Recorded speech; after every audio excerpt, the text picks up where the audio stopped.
Hey guys, today I'm going to show you how to subtract multi-digit numbers using the column method. I recommend that you have a basic understanding using the addition method before you watch this video. It's definitely not necessary, but it'll help you understand this method much faster. Let's get into it. Our first problem is 9,652 minus 7,831. The very first step in solving this is to stack the numbers on top of each other with the biggest number on top. If you're familiar with the addition method, you'll remember that if the ones are aligned, everything's aligned. This applies to the subtraction method as well. Now I want to start subtracting with the numbers furthest right and move left. The way that this works is that we'll subtract the smaller number from the bigger number and write our answer right under the line. So first of all, we have 2 minus 1, which is equal to 1. So we'll write the 1 right under here. 5 minus 3 is 2, and the 2 is written here. Here's where it gets a little trickier. When we subtract 8 from 6, our answer is -2, but the column method doesn't allow negative numbers under the line. To fix this situation, we're going to borrow 1 from the number immediately left. So we'll make the 9 and 8, and that'll make our 6 into 16. This makes our job a lot easier. 16 minus 8 is 8, and 8 is written under here. And finally, 8 minus 7 is equal to 1. And 1,821 is our answer. I know this looks incredibly terrifying, but you don't need to worry. We'll break this down piece by piece, and you'll see that it's basically the same as the last problem. So what's our first step? The first thing we need to do is write the numbers on top of each other, with the bigger number on the top and the smaller on the bottom. Perfect. 0 minus 1 is -1. But remember, we're not allowed to put a negative number under the line. That means we have to borrow 1 from the 8. So the 8 becomes a 7, and the 0 becomes a 10.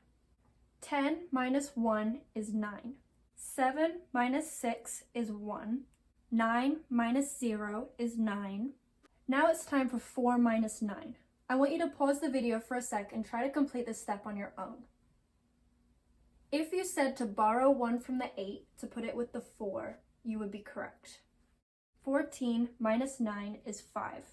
7 minus 7 is 0. 3 minus 5 doesn't make any sense, so we're going to have to borrow from the 7 to do 13 minus 5, which is 8. For 6 minus 7, we're going to steal this 1 and make it 16 minus 7, which is 9. 9,805,919 is our final answer. See, that wasn't too bad. When it looks big and complicated, all you need to do is relax and take it piece by piece at a time. Now we're going to try an example with decimals in it. We've been given 3,605.36 minus 3,129.014. Okay, quiz time. Should we A, stack the numbers like this, or B, stack the numbers like this?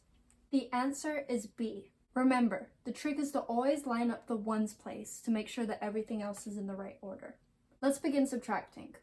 Since we don't have anything written here, we're going to use 0 as a placeholder. Okay, it's time for another quiz. Should we A, do 0 minus 4 and write the -4 under here? B, borrow from the 5 to do 10 minus 4 and write the 6 under here? Or C, borrow from the 6 to do 10 minus 4, which is 6. C is correct. 5 minus 1 is 4. 3 minus 0 is 3. The decimal point can just be carried down. For 5 minus 9, we're going to go up to the 0 and borrow from it. But wait, we're not going to be able to take from the 0. So here's what we're going to do. We're going to move another space left and see if the 0's neighbor has anything we can borrow. And luckily it does. So we're going to borrow 1 from the 6, making it 5. And we're going to give that 1 to the 0, making it 10.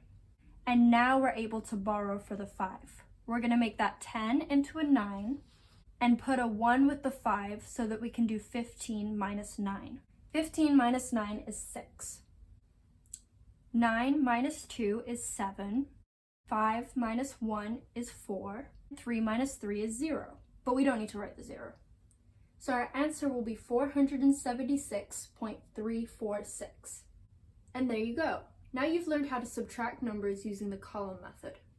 This method will definitely seem a little complicated at first, but like all math, with enough practice and repetition, you'll master it in no time. If you like this video, please hit that like button and don't forget to subscribe. If you have any questions, you can comment them below and I'll be more than happy to help you out.